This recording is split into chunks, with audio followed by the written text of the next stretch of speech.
Hello, this is Omar Juni Estado in California. We're heading to Point Reyes, California. Guys, we hope to achieve our goal for this trip by taking breathtaking views of a popular tourist spot, Point Reyes Lighthouse. Maghahanda muna kami guys. See you! Ayan, nakahanda na yung Scion Crane M2S or Scion, whatever, no? Ito yung extra kong gimbal na ginagamit ko ngayon para in case mag-lowbat, meron tayong fallback.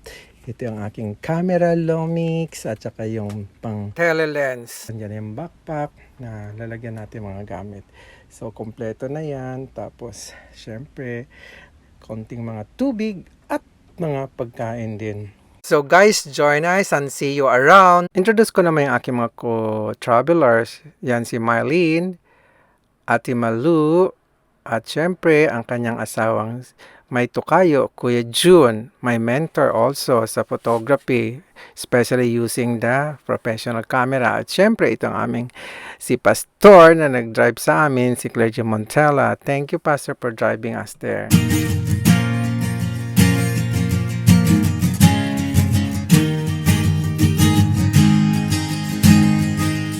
After the Richmond's Bridge, ito yung makikita natin sa labas. Ang linaw pa, ang liwanag. Pero maya-maya makikita ninyo fog. At dumadaan din tayo dito sa Zigzag Road. Matagal-tagal din kaya medyo sleep-sleep ang beauty kasi nakakahilo. Tapos ito yung Inverness, California town bago dumating tayo sa Point Reyes. Kaya papasok na tayo sa Point Reyes. Makikita natin fog na. Ito na yon, foggy. So, lalakad tayo ng konti, 17 minutes from the parking area to the lighthouse. At ito yung makikita natin, super foggy talaga. And along the way, makikita mo yung mga deer na kumakain dyan. Nakakatuwa sila, marami yan eh. Tapos ang aking kaibigan, walking, parang model. Pero thank you, Mylene, to be my model and photographer paminsan-minsan. O, diba? Ang ganda. That's in the thick and thin, and I know it's never gonna end, 'cause you've been a good friend.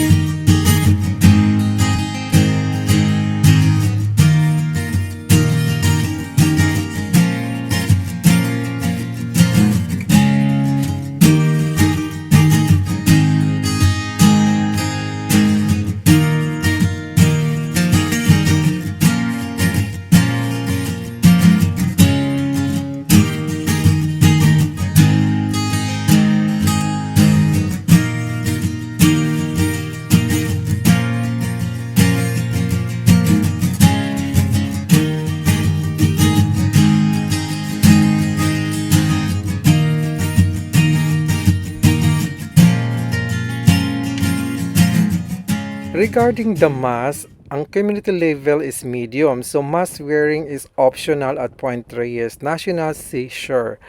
Ang mask naman is no longer required indoors in California, pero may mga exemptions dito na strongly recommended to be worn in indoors public settings kagaya ng visitor centers, shared restrooms. Tapos ang RV hindi pwede dun sa parking lot ng Point Reyes. To ay required lang ng 38 hours naman sa mga vehicles, private vehicles. So nandito na tayo sa observation deck bago tayo bumaba sa lighthouse. Kaya lang super foggy ngayon, hindi natin makikita yung ilalim, yung mga bangin. Tingnan ninyo, i-check natin kasi ayan, foggy talaga. So, dito magsisimula ang pagbaba natin na merong 313 steps. Sige, guys, samahan niyo kami.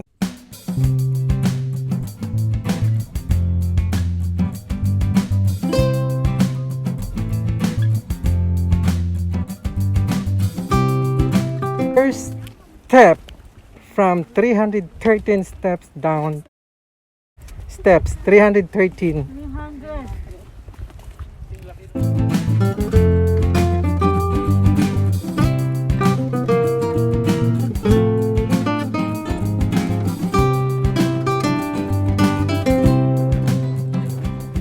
sakaling going up na meron naman niyang kagaya niyan station na makapagpapahinga ka para hindi ka makasagabal sa daanan ng mga taong pababa at paakyat. Ngayon kung okay ka na, akyat na naman o bababa na naman.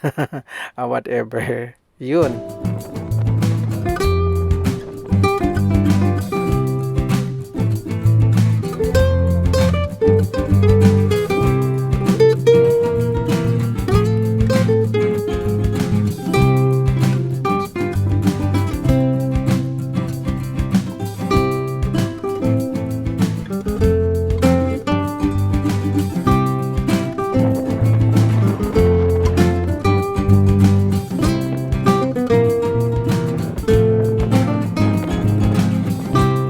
Wow, ang lakas ng hangin habang pababa tayo. Pero at least nandito na tayo sa ibaba ng Point Reyes Lighthouse.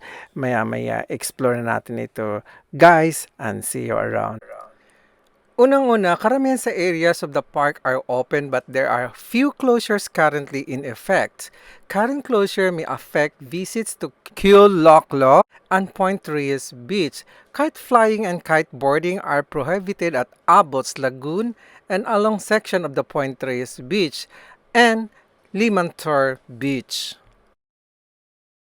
Ayun, ano ba ang istorya ng Point Reyes Lighthouse? Sabi nila ito dang Point Reyes headlines just 10 miles or 16 km out to sea and pose a threat to ships traveling daw between San Francisco Bay and location to the north. Kasi nagsara ito o nagsimula ito noong 1870. Tapos, ang lighthouse ay nag-retire from 1975 when the US Coast Guard installed an automated light adjacent and below the historic tower. The Coast Guard now then transferred the ownership of the lighthouse to the National Park Service, which was taken on the job on preserving the fine specimen of our maritime heritage.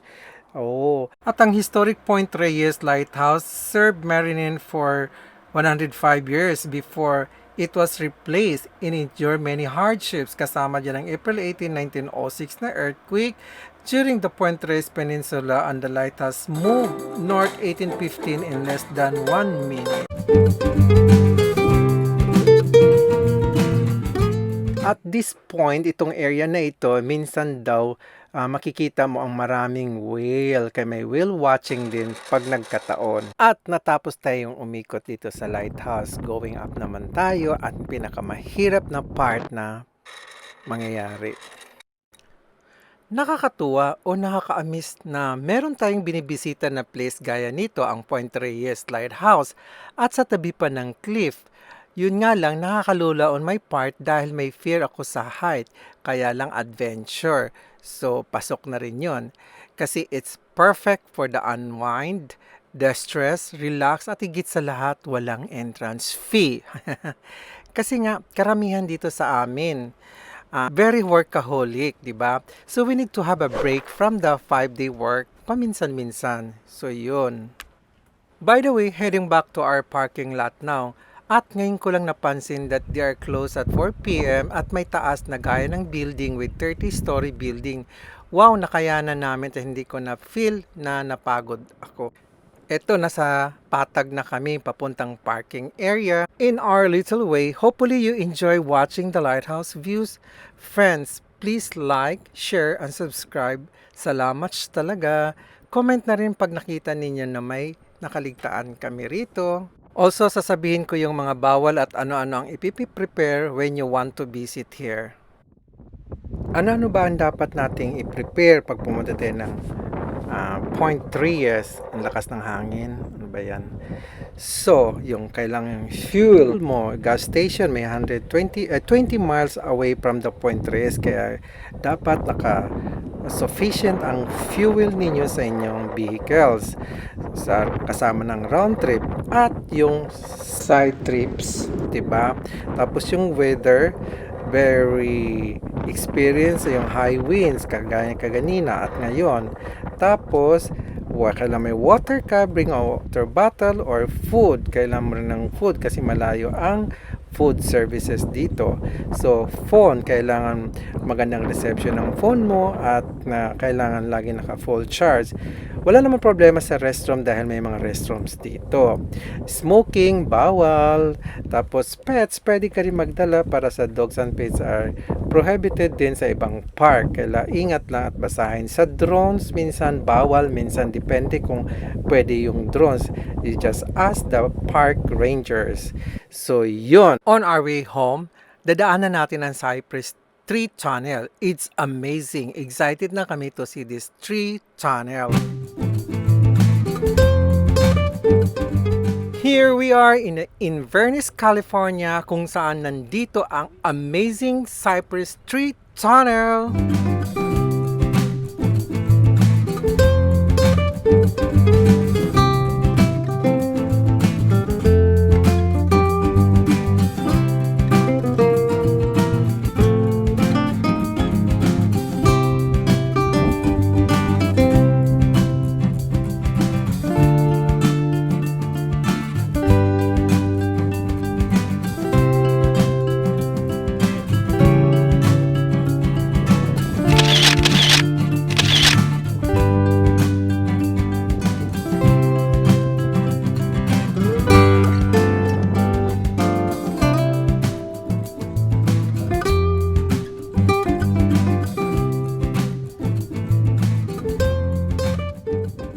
Friends, thank you for watching. I hope you enjoyed it. And please subscribe, comment, and share this vlog. At overall, talaga nag-enjoy kami sa pictorial kahit na sa trip na ito at especially si Mylene. So thank you and see you in my next vlog.